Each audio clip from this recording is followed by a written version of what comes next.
हमारा उड़ीसा रे बापा मामा भाई बोनी मनी समस्ते को नमस्कार।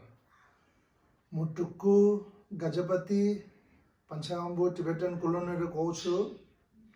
आजिकल ये दुनिया रे कोरोना वायरस समस्या बेसी चली। ओने स्टेट रे हिसाब रे हमारे उड़ीसा रे संख्या बेसी कम अच्छे। मात्र मु समस्ते को गोटे निवेदन करुछु। कौन कहले हमारा उड़ीसा सरकार रे गोटे गाइडलाइन दिया है। से गाइडलाइन अनुसार जीवार अच्छे, से गाइडलाइन अनुसार रहबार अच्छे। जिते है पारे वो कहले दिन को 10 थर 15 थर हाथ धुब, साफा रहो, गाहरे रहो, बाहर बाहर नहीं।